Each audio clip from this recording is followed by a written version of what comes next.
Kanal Playground.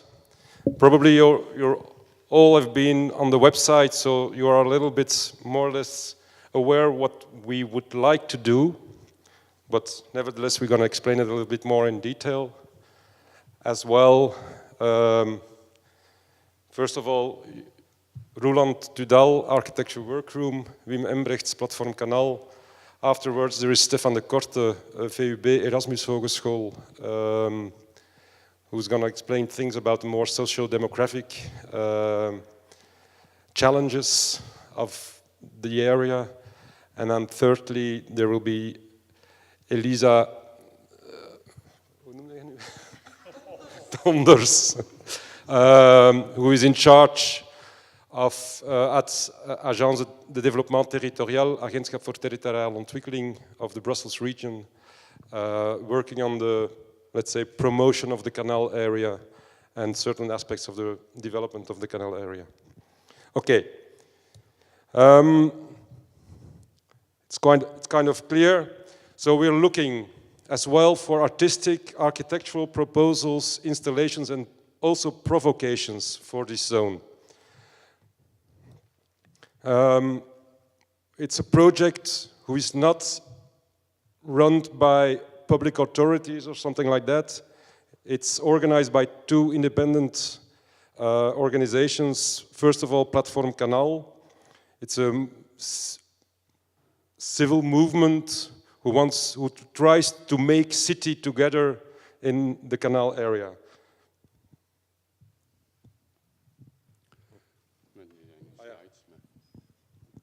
Okay. Making city together. Platform Kanal exists since 2009. We organized over the last few years all kinds of different actions, which one big aim, it's how can we arrive to a vision and a kind of urban project for this area. Basically around two main objectives. How can these areas be developed physically and become a part of a kind of new urban centrality who is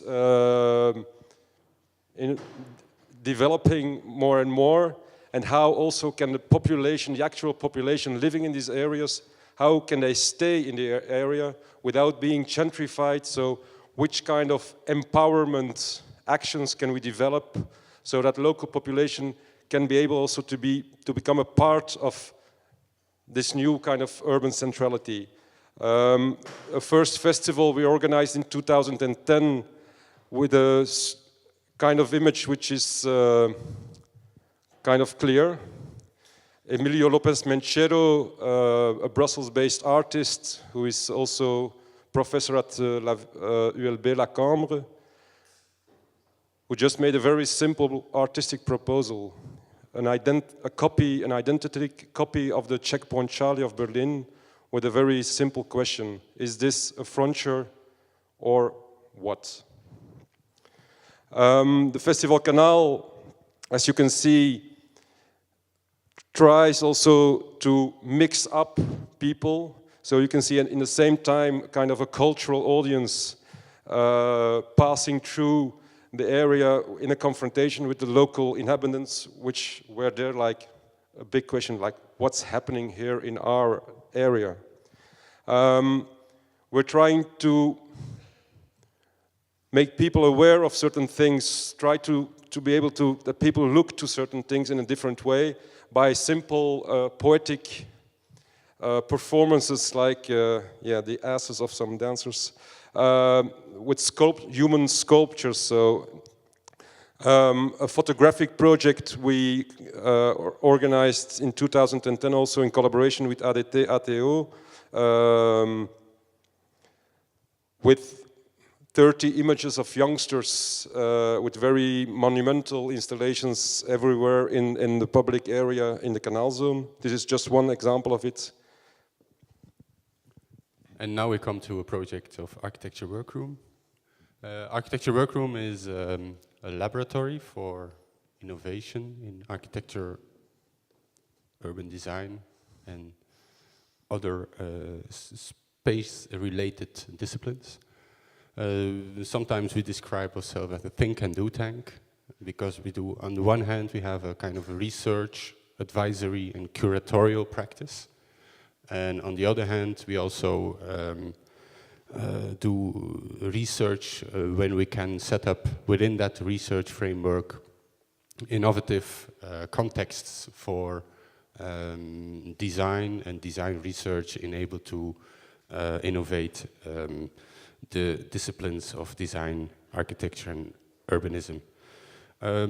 Our actions have a very broad scope and goes from what you saw previous exhibitions towards publications, workshops in which we bring stakeholders together surrounding a problem, and we use designing and drawing and debating on urban issues to develop new insights and common solutions for problems, as also happens in the next slide.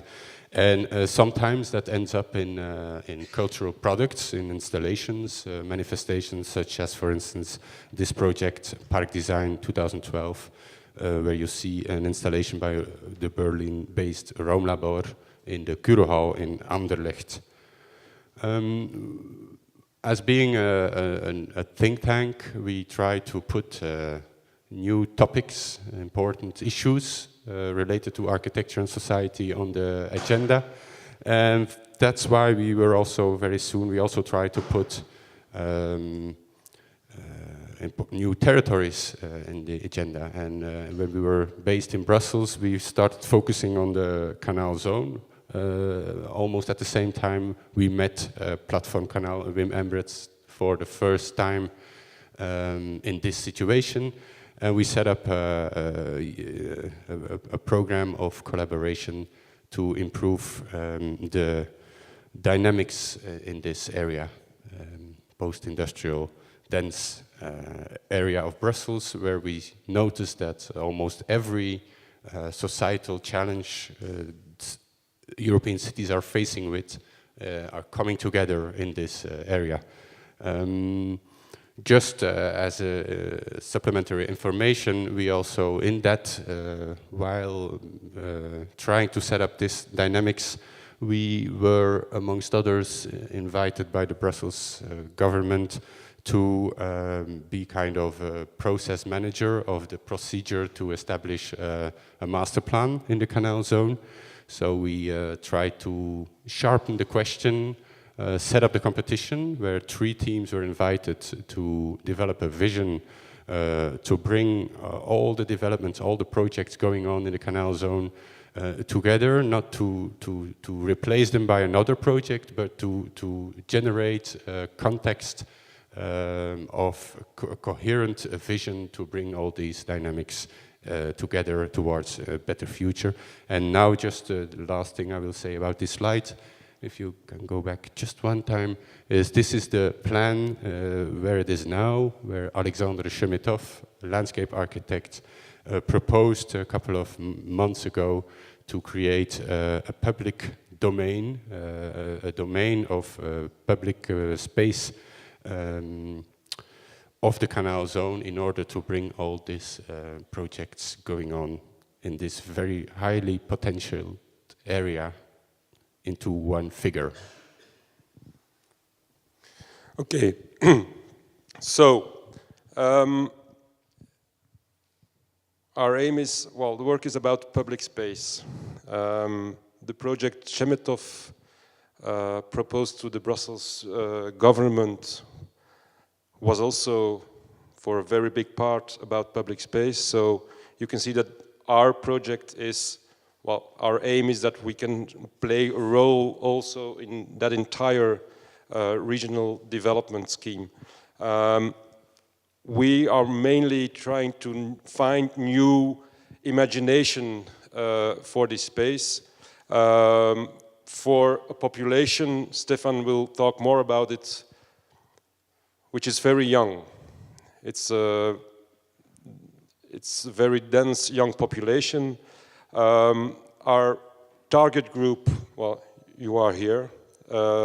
So students, young professionals, and other passionate people, whatever kind of age, who has a project, who has a big idea, who, in the fields of design, art, architecture, urban landscape, techniques. But if there is eventually also a theater performer who wants to do something, we'll try to do our best to also select a project like that. So we don't only are looking for plans and drawn plans, other things, human sculpture, for instance, are also possible. This is just one project from the park design last year, which is kind of clear enough about what we are looking for. The call for ideas has two parts. So there, in fact, get two calls in one. And the first call is about developing a strategy, a vision, an attitude, an other way of looking and dealing with public space in that area.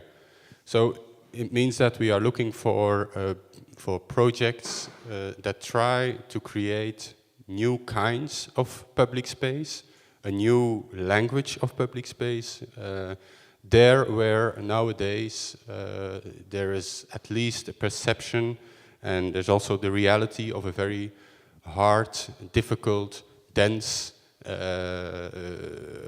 territory, a dense tissue with a lack of qualitative public space.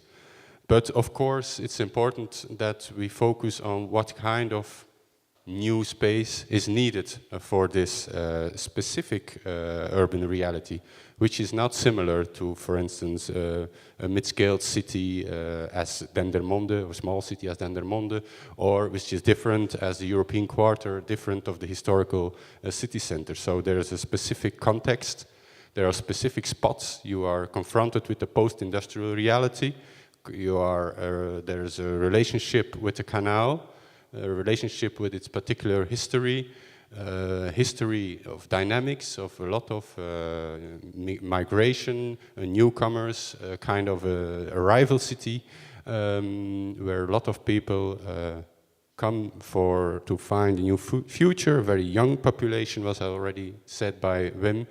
And so this part of the call tries to find specific ideas for specific places in order to be exemplary for what kind of public space and how we should deal with public space and what kind of coalitions should be created around specific spots in the Brussels Canal Zone. The second one, it's, let's say, more a look for in search of objects, you can call it like that, which aren't really site-specific. So it can be just a very interesting object to play on, which can be put in the public space, which can be for a specific site or not for a specific site. So just to make a mixture, so perhaps when we are doing the jury or in the phase afterwards, perhaps we'll mix up two different projects as well, a visionary project from the first appeal and a project of the second appeal, which will be mixed up. Perhaps one nice object will be placed in a site which has been shown or popped up by someone else. So we'll perhaps put two people together or two groups of people together to continue to develop a project for one specific space. So really, yeah, I think that's everything. Results of a co-creation process, co-creation, the objective is that after the idea, we are getting into a second phase in which the artists, let's say it like that, the project developers are put in contact with all kinds of experts as well, technical experts as social experts, people from the neighborhood, to rethink eventually their project and to to make it real and to come to a definitive plan which will be realized afterwards by other people. There are two specific sites with two specific partners, with two specific demands which are already existing. This is the slaughterhouse abattoir, and they would like to have a thing underneath their big hall and the big structure in the middle.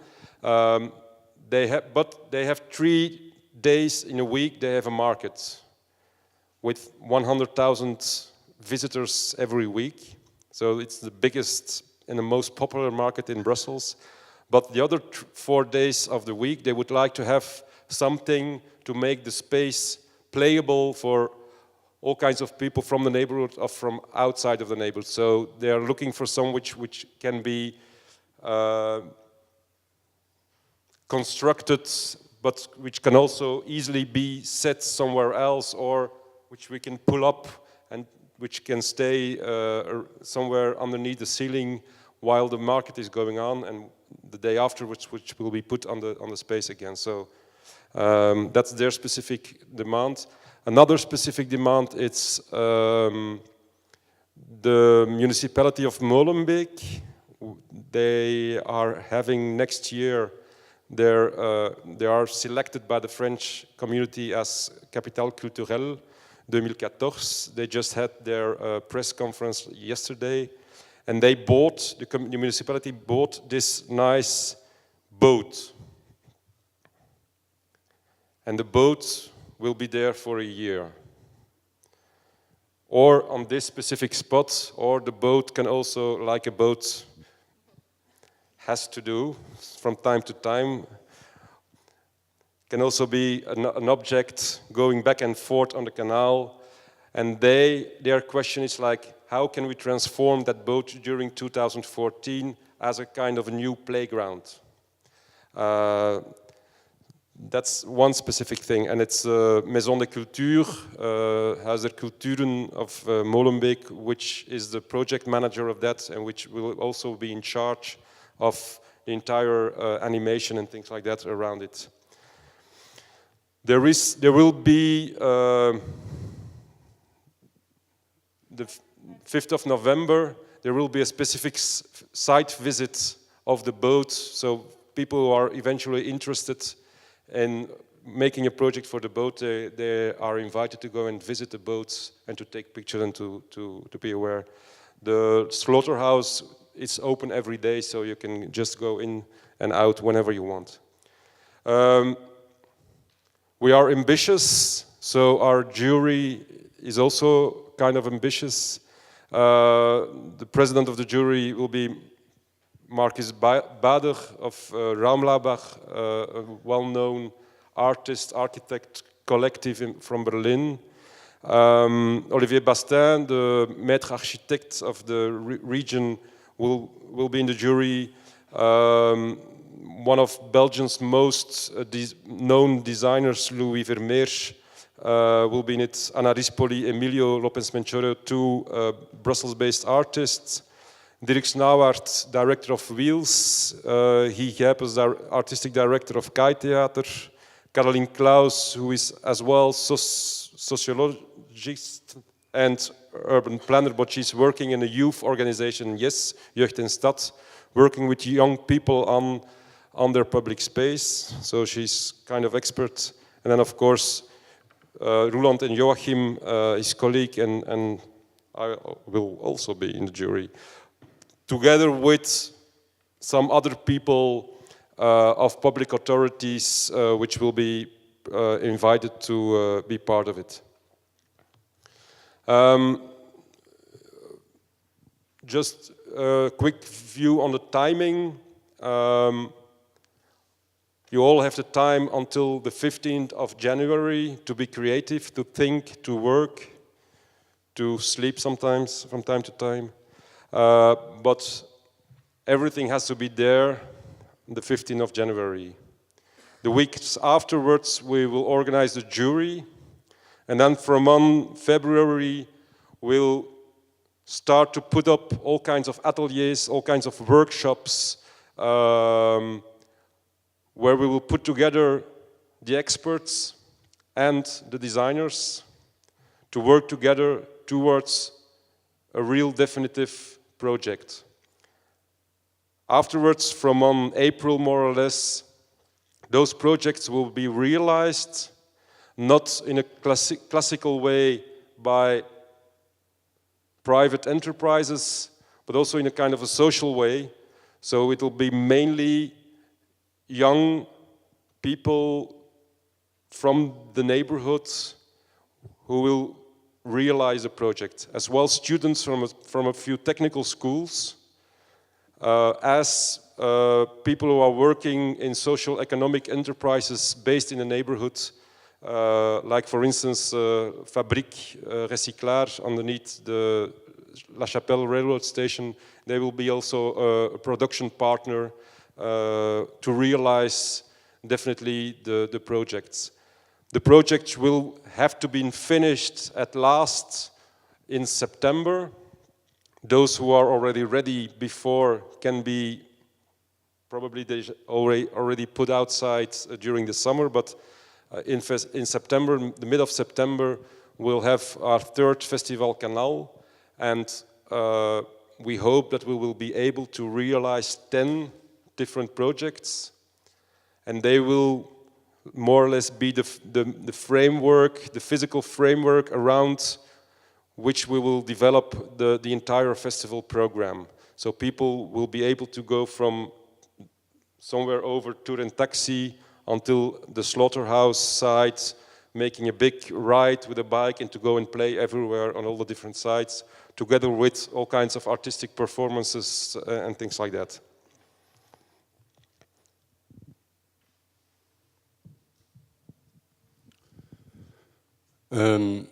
As you maybe already saw, this is not a traditional ideas competition, in that sense that we are trying to make people start launching ideas, and we give a prize to the best idea, and then there's a little bit of attention and it's over again. So we want to bring people in two kinds of co-creation processes. And the first is the one where we want to we don't only want to realize the best ideas, we want to bring the best thinkers and people with the right attitude towards the challenge. We want to bring them together in an atelier, in a laboratory, design laboratory situation.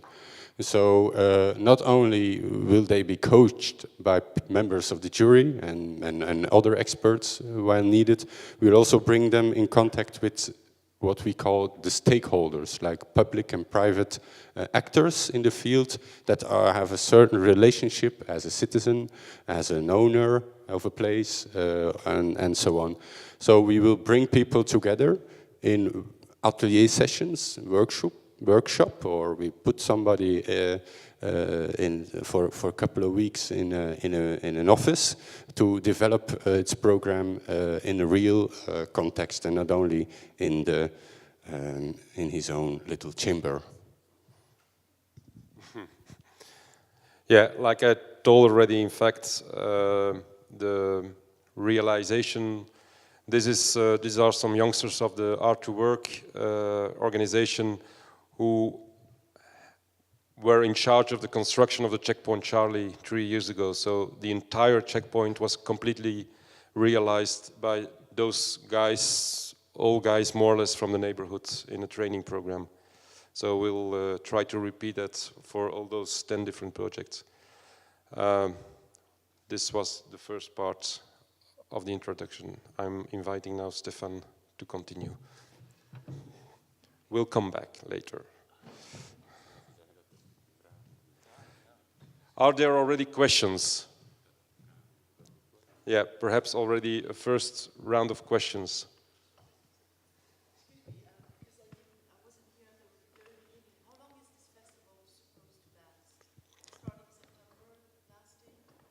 The festival is more or less a week. The program, well, we're still working on the program, of course, but it's the probably the ending of the festival will be the 21st of September, the car-free Sunday, and then more or less the week before the car-free Sunday. So it will be as well a festival on different evenings as kind of final weekend, with then certainly the Sunday, car-free Sunday, with lots of other opportunities about on the public space, because yeah, there are no cars. But there will be an entire program more or less the week before, more or less. But we are still working on the program. So, yeah.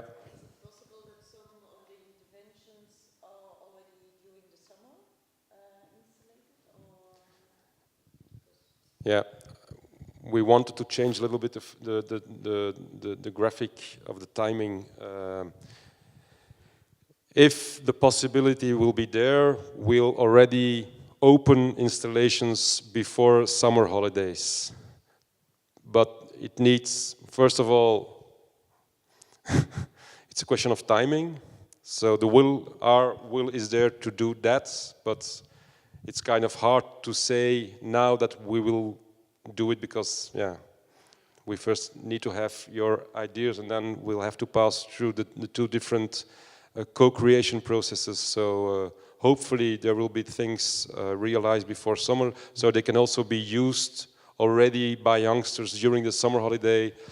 But it means also that we will make alliances with all kinds of local organization, youth structures and things like that, who will have a certain kind of responsibility for certain sites and for certain infrastructures.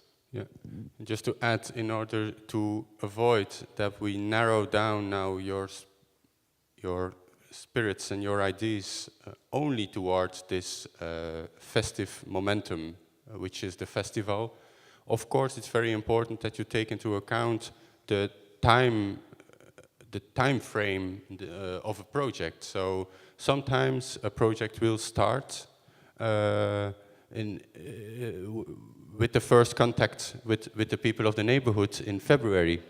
Sometimes a project will emerge in summer and will last until the Festival Kanal. Sometimes Festival Kanal will be only the beginning of a project, which will be developing through time.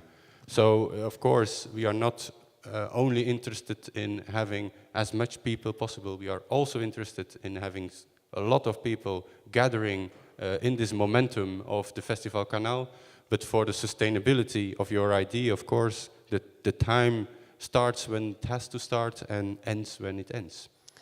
Yeah, and so we're looking for temporary installations, so they won't stay forever on the public space, but the temporality can be very flexible. And we are in Brussels, which has a certain kind of specific character, and one of the strong things, the strengths of Brussels, is there sometimes things which are temporary can stay for 3 years. So perhaps a project will be opened officially during the festival. Perhaps it will stay not only until the month of October, but perhaps if the conditions are there and if we can negotiate with the public actors and things like that, perhaps things can stay for longer, even a few years. But just a few years, of course, not for... That's one. First of all, we are now in discussion with a few public authorities about financing, and normally we'll have financing which will permit us that a few of the projects will be afterwards, after the festival, not demolished but deconstructed, and that they will have a more definitive life somewhere in a park or in some other sites. For instance, we are negotiating for the moment with the Brussels Environnement, Leefmilieu Brussel, who are willing to invest money to have infrastructure that they can afterwards, after our festival, which can be put somewhere else in one of their parks, wherever in the Brussels region. So those things are will be possible, but of course we are still with those actors in a negotiation, so all those things aren't sure yet, and it'll also depend on your ideas, of course, which will be realized in which kind of way.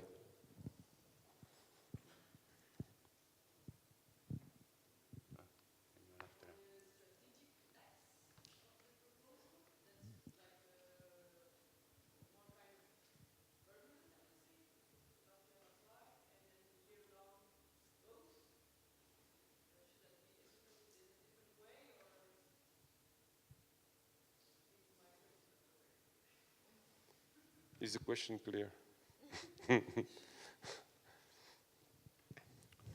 So you ask if there is a specific need for a long duration for these two specific clients, let's say.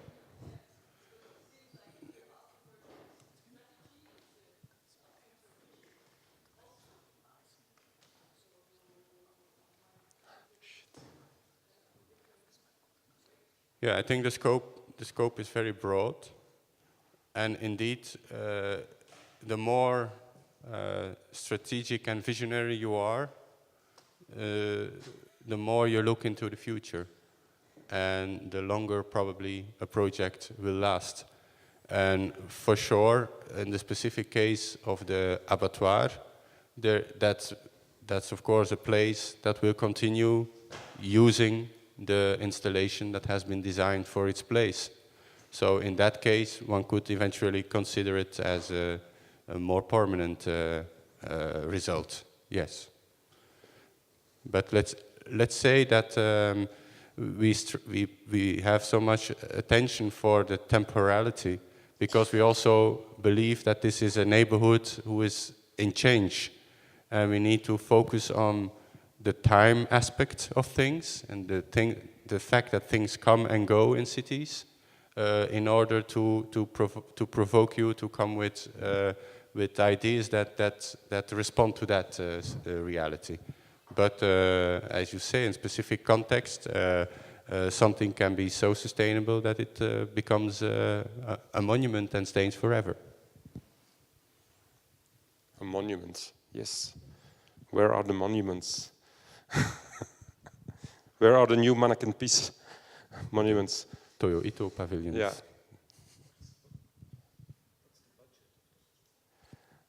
A budget question. Very interesting question. We are aiming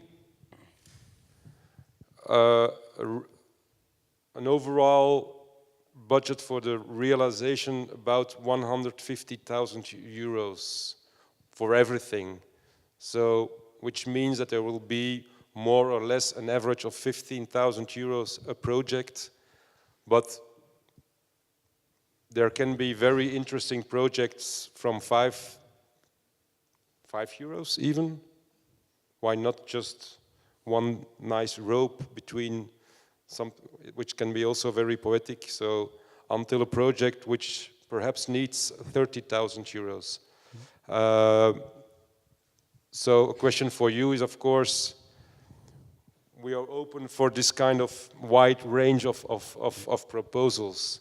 If you just one big line, a nice line which is painted somewhere, doesn't cost a lot, but can be very efficient and can be very pertinent.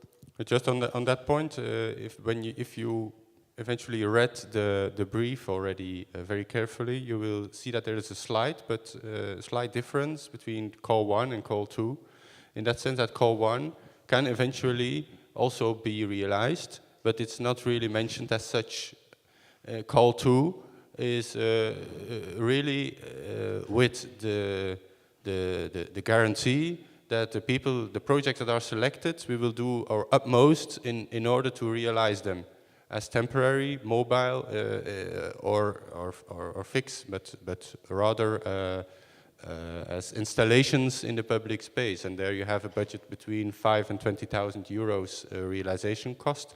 In the first call, we are maybe looking for a bit broader scope of, or rather a vision or a strategy or an attitude towards something, in order to invite people to enter a process a process of design research, of reflection, of negotiation, and then that can become a very important reference point in debates and in dynamics, or eventually it can become a project. So that's an important difference between the two calls. Or, yeah, for the first strategic projects, perhaps we'll organize during the festival a specific exposition, which the 10 best strategic visions, an exposition outside somewhere. Perhaps a structure will be built somewhere on the public space, with an exhibition of the 10 most interesting visions. That's for possible. Perhaps it will lead to a publication, or those projects will be put on a website, specific website. All of those things depends on the material, of course. To anticipate a question, you should think about these differences. You can also submit a project for both calls. So there is no restriction in that sense. You can choose or you can do both, but with different aspects. Yeah, about the budget, just to end perhaps, the important thing is that although we don't have all the guarantees of our budget, and I just want to be very honest about it also, we don't have all the guarantees. We are having already, and there are still discussions for subsidies and things going on in a positive direction. So when I say that there will be 150,000, that's what we are aiming, and I'm positive that we will be able to have that amount. The other side, of course, there is also the will of the two organizing structures to use all the material in all kinds of different ways. So, yeah, together with the designers and the developers. Yeah.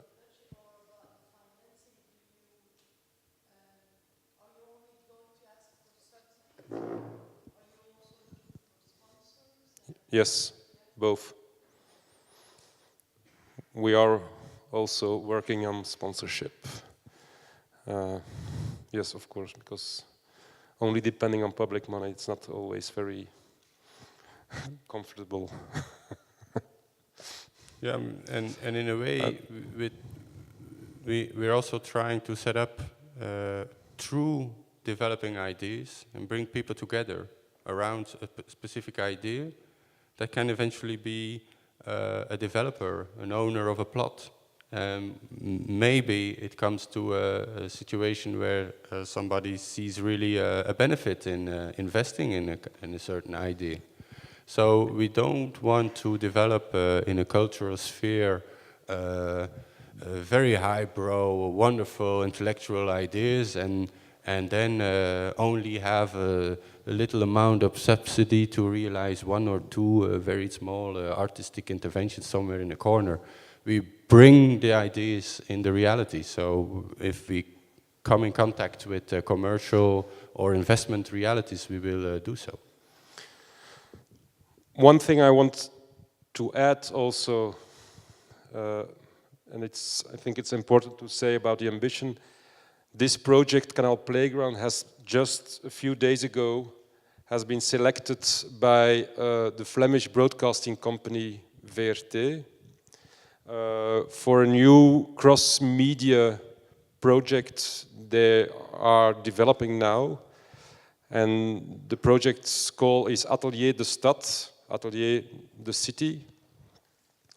And we will be one of 5 projects, Brussels, Ostend, Kortrijk, Ghent and Genk-Hasselt, which will be followed over the entire process by teams of cameramen and by journalists and by all kinds of people, as well of TV and radio, towards all kinds of media interventions, and it'll result as well in autumn next year in a documentary about this project, which will be on national television, well, Flemish national television.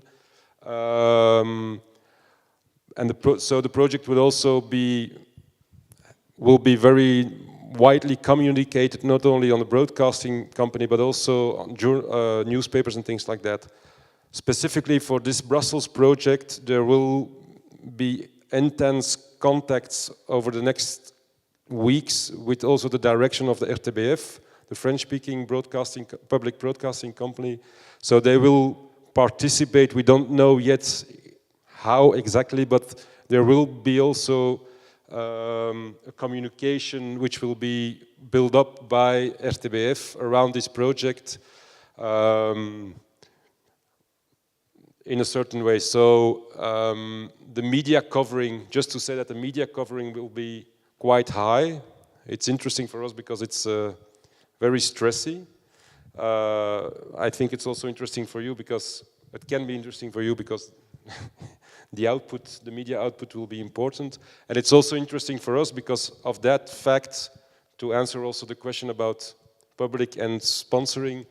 Of course, we are using now this as an argument towards as well the public financiers as the potential sponsors to put more money on the table. Because of course, it can also be interesting for them. Certainly for the region of Brussels, just about the image of this area, this project will be very important.